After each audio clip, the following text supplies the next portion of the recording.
Itu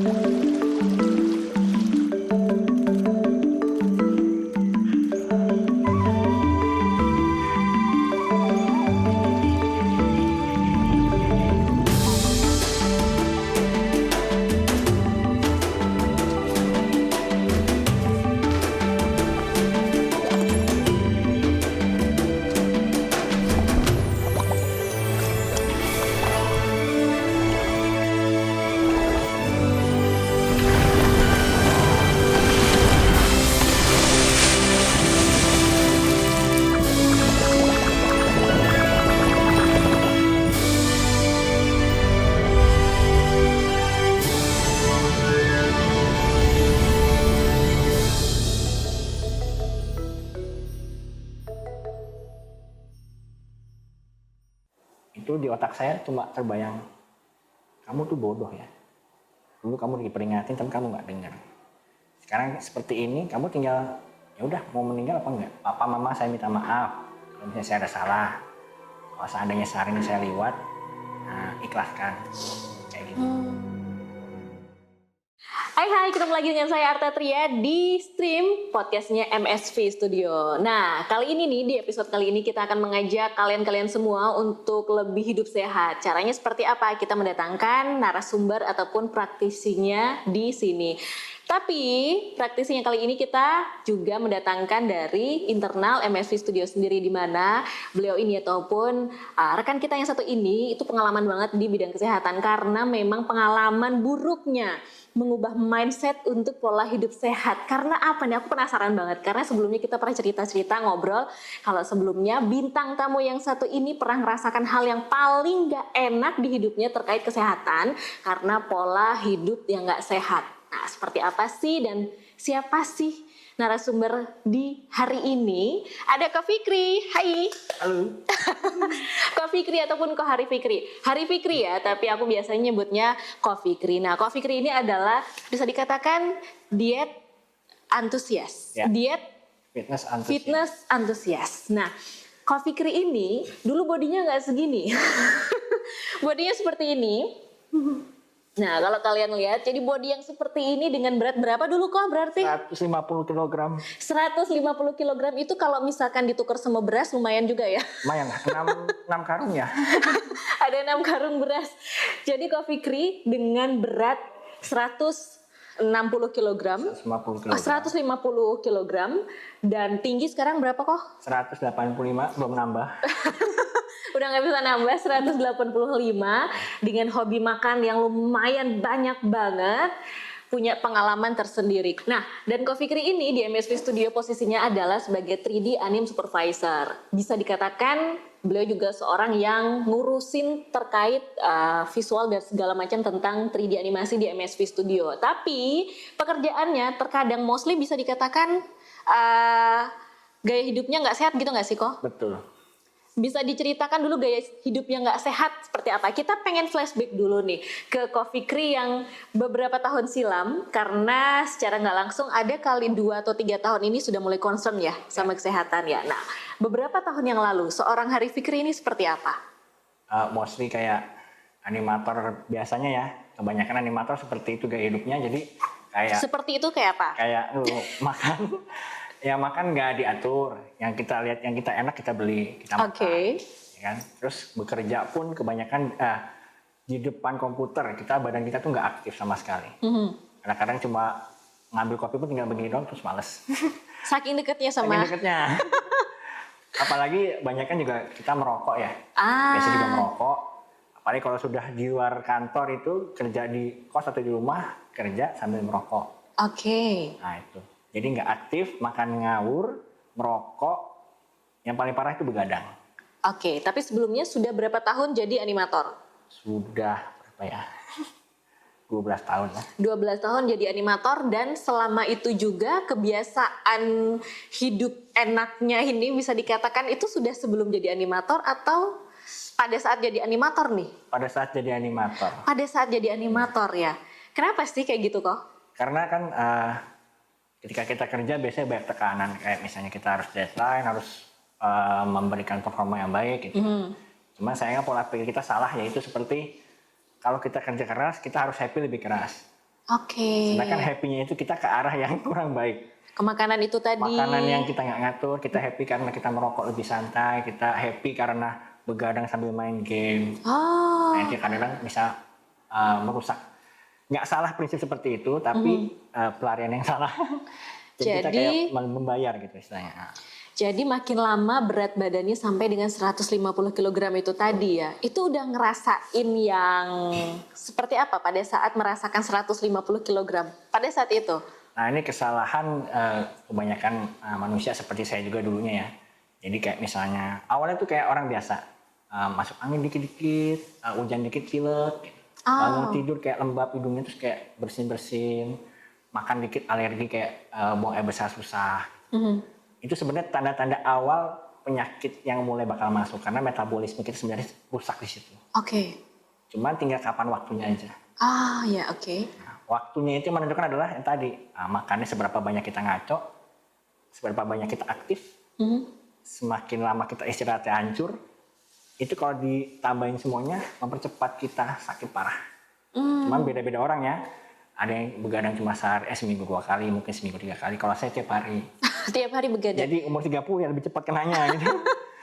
Kayak gitu. Aku penasaran nih kok berapa jam seorang Hari Fikri bisa melek atau bisa begadang nih? Ini dalam artian kita ngomongin masalah kerjaan ya, ngerjain project gitu atau ada deadline lah. Berapa jam seorang Hari Fikri ini dulu bisa bergadang? 18 jam kalau total dari dari siang sampai begadang itu 18 jam saya melek. Wow, non-stop? Non-stop, kadang-kadang bisa 20 jam. Pakai doping, kopi atau rokok itu tadi sudah cukup? Karena otak kita di pola pikir kita seperti itu. Dopingnya adalah makanan, rokok, kopi. Oke. Itu yang otak kita rasakan. 18 jam. Rokoknya habis berapa bungkus? Rokoknya itu 2 bungkus.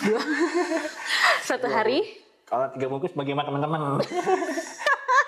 Kalau ini kayaknya menyelamatkan diri sendiri.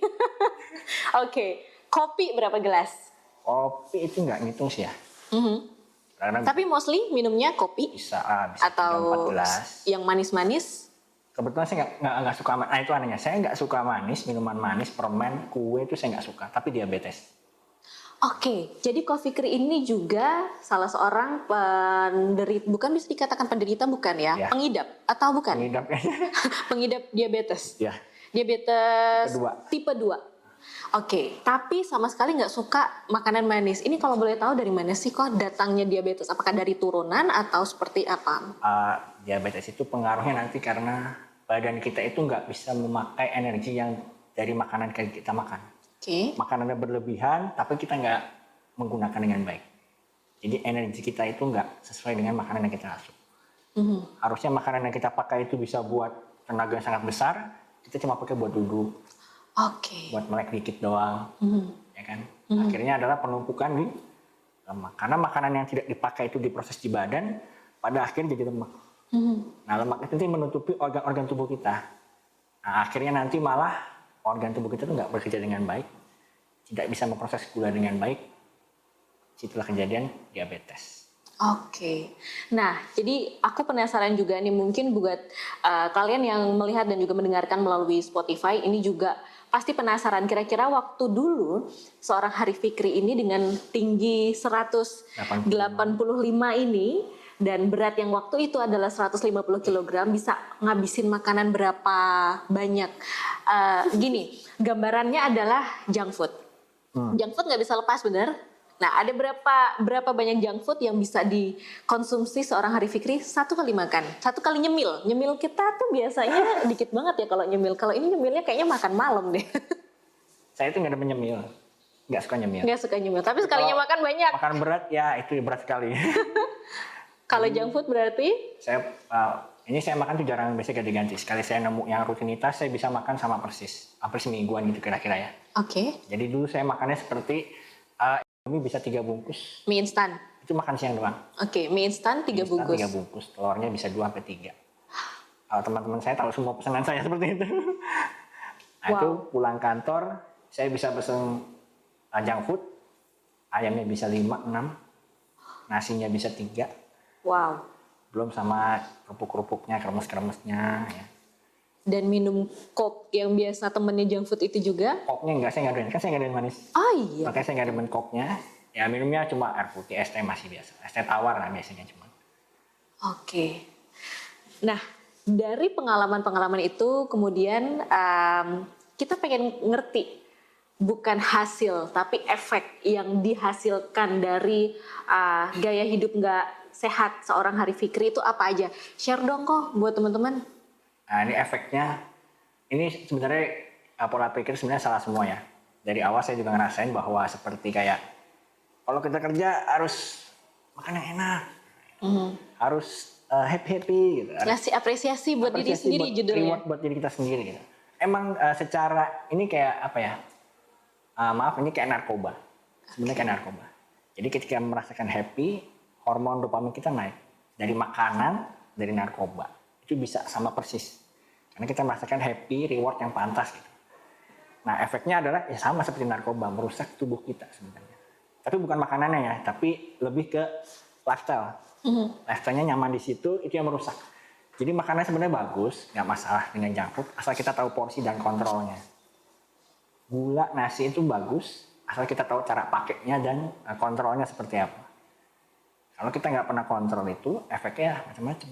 Bisa diabetes, kolesterol, stroke, saya gejala stroke, saya lumpuh, nafas tuh terengah-engah, naik tangga sulit, lutut ini sakit sebelah kiri, dan semuanya dari semua teman-teman saya yang mengalami juga, yang dari diet berhasil, yang dari penyakit berhasil sembuhkan juga, semua pikirannya sama, awalnya nggak nyangka seperti itu.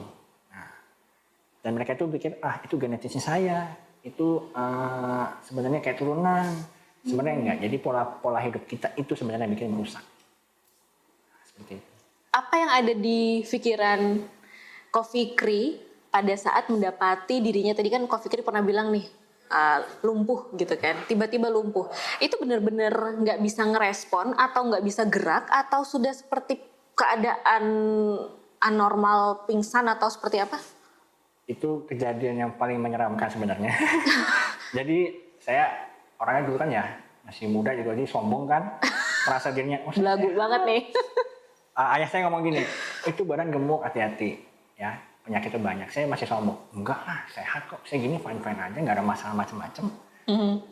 Tiba-tiba ya itu saya mengabaikan sensor tubuh saya mengabaikan kayak pilek, cuma flu dikit, itu biasa, ini biasa. Pas terkena gejala stroke, saya lumpuh satu badan, cuma bisa nafas. Jam berapa itu? Jam 7 malam. Wow. Saya cuma duduk di kasur sambil main HP, itu handphonenya jatuh. Tangan saya mati rasa, saya jatuh. Cuma mata bisa begini, melirik, nafas terengah-engah, nggak ada oksigennya. Dan lumpuh semua satu badan. Itu di otak saya cuma terbayang, kamu tuh bodoh ya.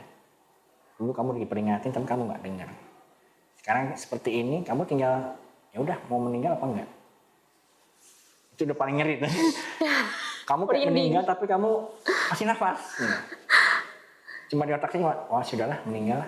Saya cuma bilang apa ya? Ya minta maaf sama orang tua mungkin gitu. Dalam hati seperti itu ya? Kayak gitu. Itu sebelumnya apakah pernah atau sebelum kondisi lumpuh, tiba-tiba Ko Fikri lumpuh, apakah melakukan aktivitas yang berat kayak atau duduk terlalu lama atau main game nggak berhenti atau seperti apa? Atau tiba-tiba lumpuh aja? Ya seperti itu. Jadi kebiasaan kita gitu, nggak berasa kita ngabain sensor, ya udah ngerokok, duduk, main, makan, tiba-tiba jegrek seperti itu. Nggak ada peringatan tuh masuk angin dulu pelan-pelan, nggak ada, terus kesemutan nggak ada, tiba-tiba langsung jatuh aja udah. Oke. Dan di sini saya sakit di daerah tengkuk sama ini otot pundak ya, itu sakit sekali. Kayak ada yang ketarik gitu. Nah itu kan kayak gejala stroke kan. Itu kalau misalnya pecah ya udah wassalam. Wow. Kemudian pada saat kondisi merinding. ini bukan nakut-nakutin ya. Jadi kita belajar untuk mendengarkan tubuh kita sendiri, sensornya pelan-pelan. Jangan sampai saya share ini untuk bukan nakut-nakutin, tapi kita belajar aware sama diri sendiri biar kita ngerti. Dan kita tuh sebenarnya bisa sehat dan bisa nyaman menjalankan hidup sehat. Cara-caranya nanti saya share seperti itulah. Oke, sebelum ke arah sana saya pengen ngulik lagi nih Mas Lulunya Kak Fikri. Jadi pada saat Kak Fikri dengan kondisi lumpuh seperti itu, kemudian apa yang terjadi? Ada teman yang nolong atau beberapa saat kemudian kelumpuhan itu mereda atau seperti apa? Nah itu yang paling mengerikan sebenarnya juga di situ. Jadi saya benar-benar sendirian, nggak ada orang sama sekali, nggak ada teman, nggak ada siapapun, keluarga pun jauh. Ya cuma itu di otak saya cuma papa mama saya minta maaf kalau misalnya saya ada salah, kalau seandainya sehari ini saya liwat, ikhlaskan kayak gitu. Cuman ya saya bilang Tuhan kalau saya dikasih kesempatan kedua saya memperbaikinya. Nggak lama 5 menit lah, sekitar 5 menit, kayak rasanya lama banget tuh. Cuma 5 menit kita 4 menit lah, saya nggak ngerti juga berapa. Tangan kiri saya kayak gelitik ini pelan-pelan, kayak sarafnya balik seperti itu. Terus tiba-tiba tangan kanan saya udah ini stroke nih. Lalu saya pukul jantung saya sebelah sini. Sekuat tenaga tarik nafas saya pukul, kayak ada darahnya ngalir. Baru saya bisa bergerak. Terus saya lari ke depan pintu, ke depan jalan. Jadi kalau misalnya saya kena serangan kedua, ada orang nolongin minimal. Saya ada yang geletak, kayak gitu. Dan saya ke depan, hidup udara segar, ya udah diem di situ duduk, ya merenung. Terus saya balik lagi, rokok semua saya buang. Itu makanan masih saya buang semua, junk food saya buang semua. Terus saya cek ke dokter dan hasilnya keluar, akhirnya ya diabetes dan kolesterol tinggi. Juga hipertensi. 3 serangan metabolik, itu penyakit metabolik kita bilang. Pada saat bersamaan? Pada saat bersamaan. Oke, jadi mulai membuang semua junk food, kemudian rokok dan lain sebagainya, dibersihkan lah ya dari kehidupan seorang Hari Fikri. Nah, kita masuk ke segmen selanjutnya yaitu pola hidup sehat. Nah, pada saat Kak Fikri memutuskan untuk oke, aku pengen ngerubah hidup aku nih biar lebih baik, biar lebih sehat. Berarti kan pengalaman ataupun berkaca dari pengalaman sebelumnya. Apa yang dilakukan pertama kali? Yang pertama ya jelas saya ya sebenarnya sama persis kayak semua orang yang mencoba untuk diet, untuk merubah pola hidup, kita pasti melakukan kesalahan-kesalahan dari diet. Tapi itu wajar karena kita harus belajar. Oke. Nggak ada satu teori diet yang langsung cocok gitu ya. Nah, jadi ketika saya diet dengan pola diet saya, pola hidup sehat saya pasti beda dengan beda dengan yang lain. Cuman intinya adalah kita harus aware sama diri sendiri, kenalin badan kita, sukanya apa, enjoy-nya di mana, itu harus kita lakukan. Tapi tetap ada strukturnya seperti itu, kayak pola makan, pola istirahat. Ya. Itu benerinnya lumayan lama. Jadi saya biasanya makan ayam goreng tepung misalnya 5-6, saya harus mengganti dengan brokoli. Ya. Itu awalnya susah sekali karena brokoli pahit dan saya nggak pernah makan sayur, nggak suka makan buah sama sekali. Sama sekali nggak suka. Lalu yang bikin seneng apa kok? Niatnya itu tadi? Ya kembali ke why-nya tadi. Saya masih punya orang tua yang belum saya bahagiakan. Saya masih belum punya pasangan hidup. Ini paling dalam ini. Pasangan hidup anak, ini. Ya kan? Hidup saya masih punya utang sama Tuhan juga. Yep. Saya harus continue. Itu why-nya saya. Jadi kenapa saya bisa lebih konsisten? Karena saya punya why yang kuat di situ. Jadi memang sudah memutuskan untuk gaya hidup sehat. Susah nggak sih ngelihat pada saat ini? Namanya masih belajar ya. Namanya proses kan pasti godaannya paling besar tuh di proses tengah jalan tuh kok. Lagi ngumpul sama teman makan junk food, oke. Lagi ngumpul sama teman masih ngerokok, minum yang atau makan manis-manis nggak suka ya. Minimal junk food atau makanan yang dulu disukain seorang Kak Fikri. Itu berat nggak sih? Sempet cheating juga berarti? Oh itu berat sekali. Karena nggak ada yang orang, ya istilahnya nggak ada bayi tiba-tiba lahir langsung bisa salto. Gitu. Betul. Itu nggak bisa. Jadi kita ya balik ke why-nya tadi, seberapa kuat kita punya why untuk merubah pola hidup kita. Kalau saya jelas trauma takut meninggal. Karena udah hampir ngerasain di titik itu ya. Jadi setiap orang yang konsultasi dengan saya cuma tanya why-nya apa. Itu yang paling menentukan. Saya cuma bisa kasih cara, orang lain juga bisa kasih cara, teori diet 1001 macam. Tapi kembali ke diri kita, why-nya apa. Semakin kuat why-nya, maka dia nggak akan menyerah. Walaupun gagal ya, kita punya diet itu sama merubah pola hidup nggak mungkin yang wah sukses 100%. Pasti gagal sekali. Tapi intinya kita harus pas gagal kita harus fix nih. Tujuan utama goals-nya itu apa gitu ya? Karena nggak ada kita dari mulai diet langsung benar sekali nggak. Pasti kita belajar tadi mengenal tubuh kita. saya brokoli nggak doyan. Kita bisa ganti di situ, bisa ganti. Ya kan? Ikan saya kurang doyan bisa ganti. Atau misalnya daging ayam saya kurang doyan bisa diganti. Intinya nutrisinya tepat. Oke. Dari awal sampai dengan sekarang sudah ada berapa macam jenis diet yang dilakukan seorang Hari Fikri? Ini jangan dilakukan ya. Kan banyak tuh kok sekarang Ya. diet. Kita ya you name it lah, ada keto, ada paleo, ada Low food carb cleaning, diet, bener, food combining. food combining, dan banyak banget. Apakah semua sudah dicoba sama Ko Fikri? Hampir saya mencoba semua. Karena niat saya bukan keren-kerenan ya, bukan yang Bukan karena pengen mangkas berat badan, salah satunya itu. salah satunya, oke. Tapi saya lebih ke yang bukan keren-kerenan. Oh saya jago di diet keto, saya enggak. Saya cuma pengen merasakan gimana sih seberapa efektifnya diet itu dan kurang lebihnya ada di mana. Jadi kalau ada orang yang bertanya, oh saya mau diet keto bagus nggak? Saya cuma bisa berikan kurangnya begini, lebihnya begini. Coba sendiri, kalau itu bermanfaat dan nyaman, bagus. Kalau kurang nyaman, diet itu kalau nggak nyaman dia cuma sebentar, itu bahaya malah. Malah nggak balik ke posisi semula. Jadi sebisa mungkin saya paham yang orang rasain dulu kan. Kalau diet keto rasanya kayak gimana sih? Nggak enaknya seberapa sih? 3 hari harus lemes dulu seperti itu keto kan? Saya harus ngerasain tuh. Jadi kalau misalnya orang nanya diet keto gimana? Ya udah hati-hati ya, 3 hari pertama kau bakal lemes. Tapi setelah itu kamu bisa energinya bisa balik. Juga makanan harus tepat. Kan karbonnya nggak boleh banyak. Jadi saya cobain semua. Semuanya dicobain. Hampir semua saya cobain. Dan yang paling cocok untuk badan dari Ko Fikri sendiri diet apa tuh? Saya flexible diet. Flexible diet. Namanya flexible diet. Itu di banyak kok ya. Ada Deddy Corbuzier, Yulia Basun, itu saya pernah nonton juga kan. Ada Stefanik yang ngajarin minaraga, sekaligus diet yang tepat, hitung-hitungan kalori. Nah, saya nyaman di situ karena saya bisa tetap makan yang saya suka. Balik lagi nih ya, memang masalah lidah sama selera itu nggak bisa dibohongin. Itu juga jadi diet itu jangan makan yang kita nggak suka. Itu bakal gagal. Tapi nutrisinya benar, kita suka. Dan kita harus menggunakan dengan baik dengan olahraga, energinya itu. Jadi olahraga itu bisa dibilang kayak kita merayakan tubuh kita dengan nutrisi yang baik. Kita bisa performa olahraga lebih baik di sana. Nah, ketika olahraga kita lakukan itu hormon-hormon endorfin, Hormon bahagia ya. bahagia itu sebenarnya keluar. Makanya orang yang bahagia karena makan itu pelarian. Dia pelarian. Tapi kalau karena olahraga kita enjoy, itu namanya relief. Kita istilahnya kayak wah lega nih. Maka habis olahraga capek kan, tapi happy. Wah tenaga kita hebat nih, kita bisa lari lebih kencang, lebih kuat, lebih fit, kerja lebih fokus. Itu lebih kencang hormonnya dibanding yang kita pelarian makan. Ya kan? Bisa habis makan cuma senang 5 menit, habis itu sakit kepala, aduh. Gitu kan? Tadi makan apa ya?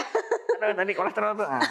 Sekarang kita makan, kita enjoy, kita olahraga, udah selesai. Nggak ada sakit kepala, nggak ada sengat-sengat, nggak ada alergi.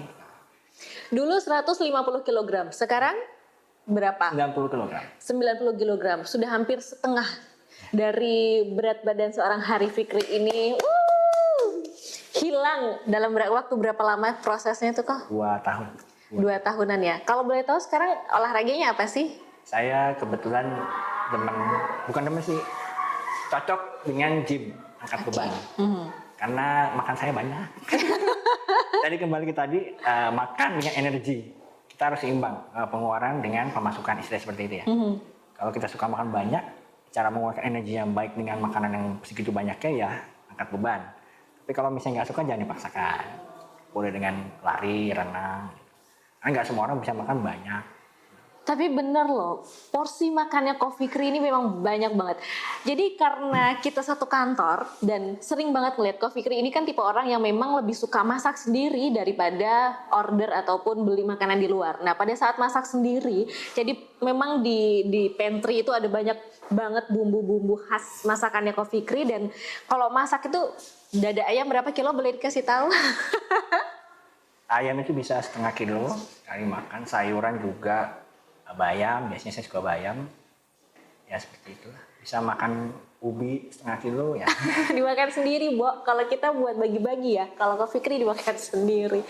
Kemudian nge-gym. Nah, kita pengen tanya sama Ko Fikri, life balance-nya seorang Hari Fikri. Bisa dikasih tahu nggak rutinitas setiap hari seperti apa? Karena kan, oke, project kita lagi jalan nih ya. Animator pasti pekerjaannya ada deadline. Diselingi dengan waktunya olahraga seperti apa nih? Apakah setelah pulang kerja atau bagaimana? Olahraga itu, ini pola pikir kita diganti dulu. Olahraga itu bukan kita spend waktu. Itu investasi kita. Jadi gimana caranya kita bisa bekerja selama 12 jam dengan efektif, tanpa sakit kepala, tanpa stres, tanpa emosian. Kita harus spend 1 jam dengan olahraga yang baik. Di situ kita bisa kontrol emosi, kontrol energi. Jadi kapanpun waktunya saya bisa cari yang saya pingin. Misalnya pagi bisa, atau setelah pulang kantor juga bisa. Oke, berarti fleksibel itu tadi ya? Fleksibel. Nah, Ko Fikri, ada tips nggak sih biar bisa tetap bugar walaupun kita tuh dengan rutinitas yang tinggi gitu? Dipahami dulu bahwa lembur itu berarti kita punya harus ekstra, tenaga ekstra, pikiran ekstra, energi ekstra yang jelas.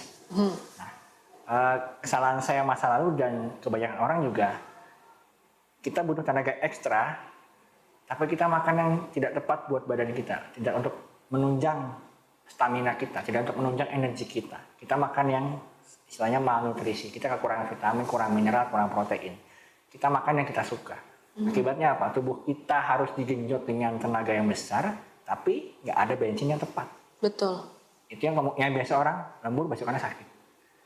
Lembur besokannya lemes, kurang tidur, ya kan? Ngantuk gitu ya? Jadi kalau saya bisa analogikan seperti ini, waktu kita mau lembur, kita harus super fit, benar-benar makanan bagus, olahraga bagus, tidurnya juga bagus. Karena harus ekstra. Saya sering ngomong di Instagram bahwa kalau balap mobil Formula One, bensinnya harus bagus. Nggak mungkin kita pakai bensin eceran. Iya. Akibatnya mobil rusak. Nah itu badan kita. Kita harus pakai bensin yang benar-benar prima. Jadi makanan nutrisinya harus benar-benar tepat. Jumlahnya juga harus tepat. Jadi ketika kita bekerja, kita tetap fit. Istirahatnya juga harus berkualitas ya. Tidur itu harus berkualitas. Apakah kalau sekarang lembur 3 jam atau anggaplah 6 jam, apakah kita harus mengganti tidur kita selama 6 jam juga atau seperti apa nih? Kalau tidur itu bisa waktunya ada gini tidur. Saya dulu tidur 10 jam. Harusnya benar ya. Iya. Harusnya benar. Tapi nggak berkualitas. Kenapa? Karena saya energi masih banyak, metabolisme saya nggak cukup recovery, akhirnya tidur sebentar bangun. Terus nggak nyaman tidurnya, sakit kepala, pusing ya kan, perut nggak enak, alergi segala macam. Itu tidurnya terganggu, akhirnya 10 jam pun nggak berkualitas, malah bangun lemes. Jadi seperti kan kita lembur terus tidur 10 jam, besoknya nggak enak badannya, lemes. Gitu. Karena tadi kita salah nutrisi, energinya kita nggak seimbang, tidurnya nggak pulas, nggak maksimal. Justru setelah badan kita dipakai segitu kencangnya, harus recovery dengan baik. Saya harus direset kembali, fit lagi. Oke, iya. Kembali ke kualitas tidur. Kalau dia 6 jam kualitas baik sekali, maka itu sudah cukup. dia bisa recovery, dibantu dengan makanan tadi kan, nutrisinya tepat. Seperti itu. Oke.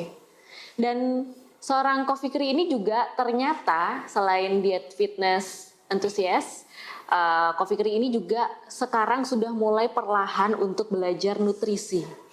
Kenapa kok? Pengen jadi nutrisionis?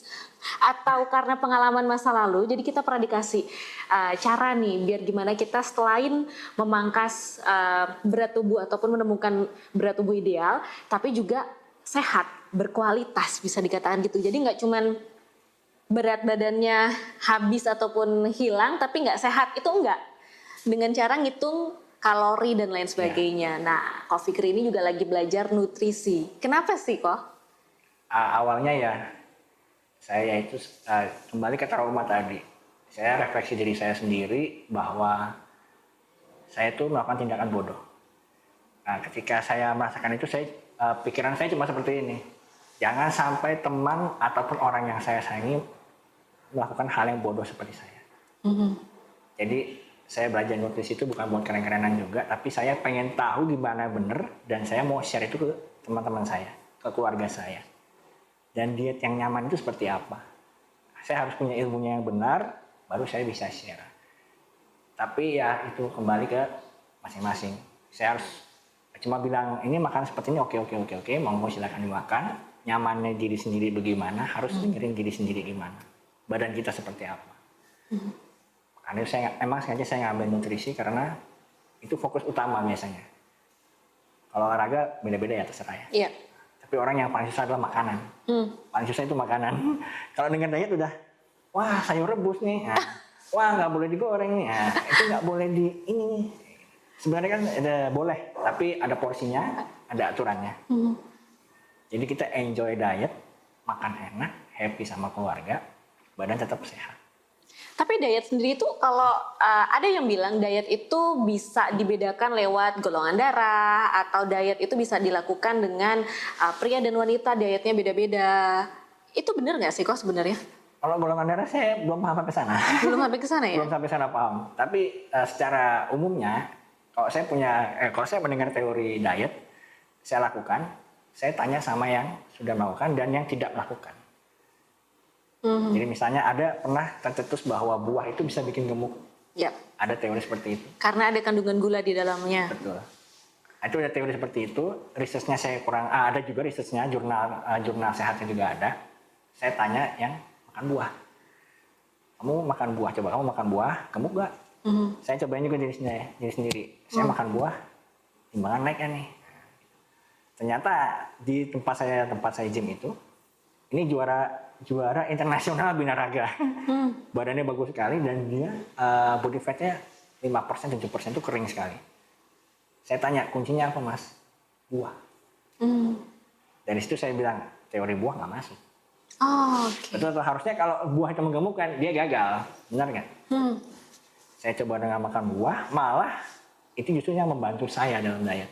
Saya bisa makan buah itu banyak sekali, semangka bisa setengah. Sekali makan. Itu Tekor ya?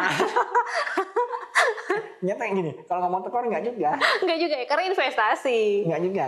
Jadi investasi bener. Tapi ternyata kenyataannya bahwa kita jajan seperti kayak boba, tangan, lebih dari harga semangka setengah. Boba, boba. Ini bukan nggak boleh boba ya, boba itu boleh. Kalau kita kontrolnya bagus, energinya bagus, kita spend energi bagus, itu boba itu nggak apa-apa. Iya. Jadi nggak cuma, diet itu nggak cuma soal fisik, tapi mental. Kalau dengan boba dia bisa enjoy dengan dietnya, fine. Karena gulanya kita pakai gulanya seperti apa nih? Yang bahaya kan kita makan boba, tidur, main HP, main komputer. Mobilitasnya kurang gitu ya, geraknya nggak ada. Tapi rahasia dong kok, gini. Oke, makan buah, makan sayur, olahraga, fitness kenceng banget. Cheating nggak sampai sekarang? Pernah makan junk food kah? Atau ya minuman kekinian lah, boba bisa dikatakan dan lain-lain. Masih pernah nggak? Siapa memang benar-benar udah stop? Ngerokok mungkin udah stop ya? Ngerokok stop. Nah, makanan-makanan seperti itu, apakah masih suka cheating atau gimana nih? Dulu saya bilang itu cheating dulu ya. Pertama belajar diet, saya salah juga. Terlalu strict, terlalu clean. Itu pasti semua orang ngalamin ya, terlalu strict, terlalu clean, sama nggak cheating. Bilangnya cheating day, kita Sabtu atau Minggu makan yang enak-enak. Yep. Tapi ternyata di situ saya salah.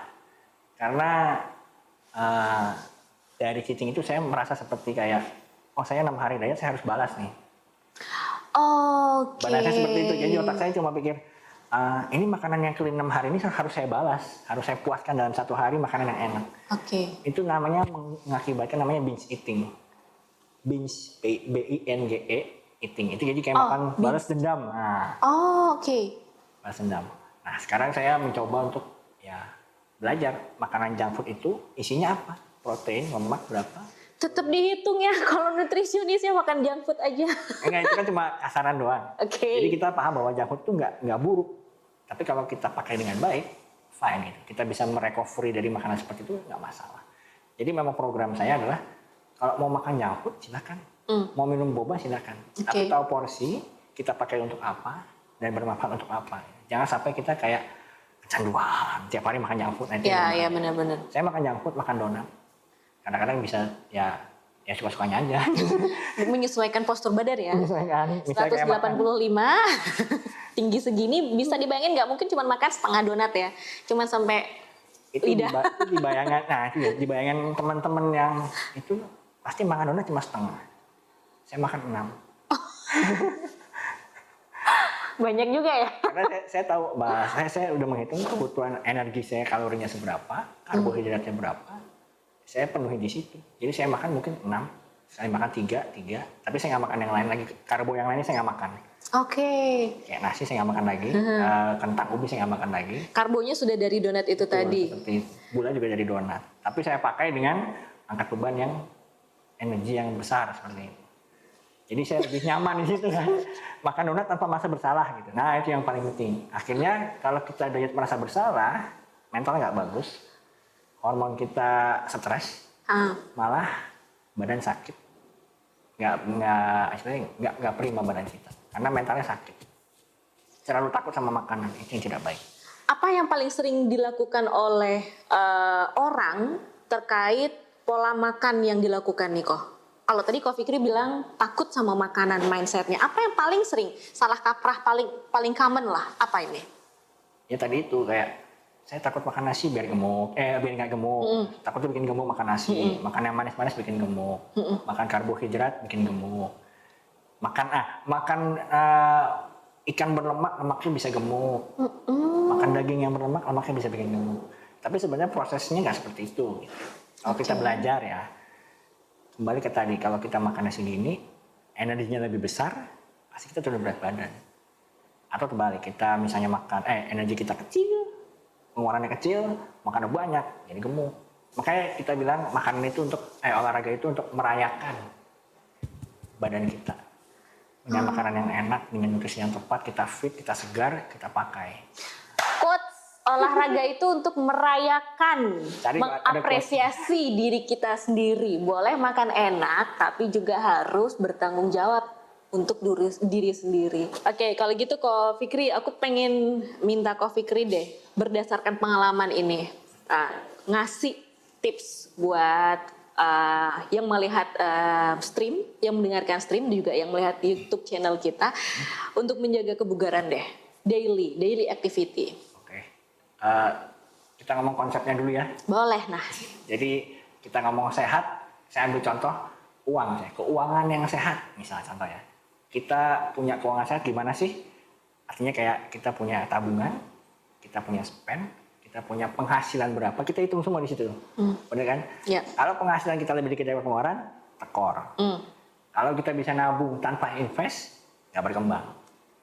Kalau kita punya tabungan, punya investasi, penghasilan cukup, pengeluaran seimbang, artinya keuangan kita sehat. Sama seperti badan kita. Kalau kita nggak tahu cara pakai badan kita, istilah itu organ-organ tubuh kita, investasinya gimana? Untuk mengembangkan istilah kebugaran kita itu investasi. Sama nutrisi dan lain-lain. Yang kedua, nabung dari makanan. Apa yang kita tabung? Benar nggak nih? Bahwa porsinya berlebihan atau kurang malah. Dari situ kita bisa lihat bahwa mengusahakan kesehatan sama kita mengusahakan keuangan yang sehat. Jadi kita harus tahu caranya, tahu polanya, tahu kemana buangnya, tahu gimana simpennya, tahu gimana investasinya. Nah, saya merumuskan itu jadi ada 3. Pertama adalah pola makan yang diatur, yang rapi, yang bagus lah, yang cocok dengan setiap orang. Kedua, pola olahraganya gimana, spend energinya gimana. Yang ketiga itu yang paling penting, pola istirahat. Kalau 3 ini semuanya kita bisa penuhi dengan tepat ya, itu bisa dibilang badan kita sehat, bugar. Tapi bukan artinya terhindar dari kematian ya. Kita itu berusaha untuk mengurangi, tidak mempercepat kematian. Dengan melakukan hal-hal ngawur gitu ya. Kan istilahnya longevity kan. Nah, istilahnya umur panjang kita cari seperti itu ya kehendak Tuhan, tapi kita mengusahakan. Kita berusaha di situ, Tuhan yang menentukan. Tapi kita kan nggak yang sembrono mengurangi umur. Benar. Berarti istilah you are what you eat ini sangat betul ya. Betul, karena semua sumber penyakit itu dari perut ternyata, dari pencernaan ya, dari apa yang kita makan gitu ya Kok ya. Wow, oke. Ko Fikri, sejauh beberapa tahun ini untuk mencoba, ada beberapa goals nggak yang diinginkan oleh seorang Hari Fikri, nutritionist lagi on progress gitu ya? Ada lagi nggak yang belum tercapai tapi sekarang lagi diusahakan? Apapun itu, yang berhubungan dengan kesehatan kah atau pekerjaan kah atau apapun itu? Goalsnya untuk diri sendiri sih ada ya, cuman ya iseng-iseng aja.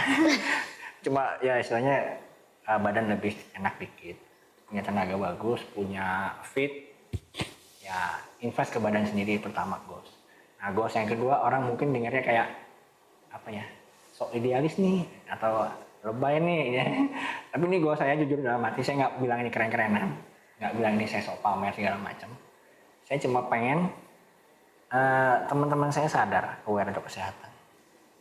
Saudara saya, keluarga saya di rumah aware sama kesehatan. Tanya silahkan, saya jelasin sepanjang lebarnya, mau 5 hari boleh. Intinya saya cuma mau kita sama-sama sehat, sama-sama sampai tua, bisa nikmatin, bisa ketemu silaturahmi nanti kan, udah kakek nenek gitu kan.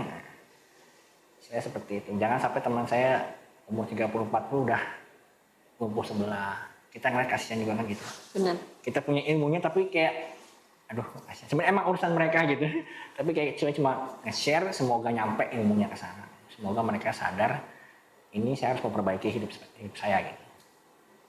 Dan yang keren dari Coffee Creek ini adalah dia itu rajin banget sharing hal-hal yang bersifat terkait kesehatan di Instagram, di Instastory. Kalian juga bisa kalau misalkan mau follow Coffee Creek di mana kok?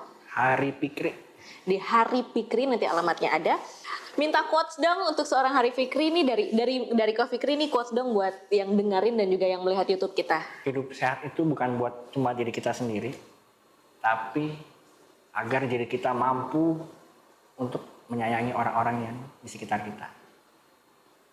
Kayak gitu. Oke, jadi itu tadi ngobrol-ngobrol kita sama Coffee Fikri yang juga pakar kesehatan. Bisa dikatakan pakar kesehatan karena beliau sendiri juga sudah berpengalaman mulai dari berat badan yang segitu sekarang sampai yang benar-benar segitu sampai yang segini. Dan juga Coffee Fikri ini yang sekarang sedang belajar tentang nutrisi untuk spread ataupun menyebar kebaikan. Tidak hanya untuk diri sendiri tapi orang lain. Kita akan ketemu lagi di stream dengan narasumber dan juga bintang tamu selanjutnya. Sampai jumpa. Bye.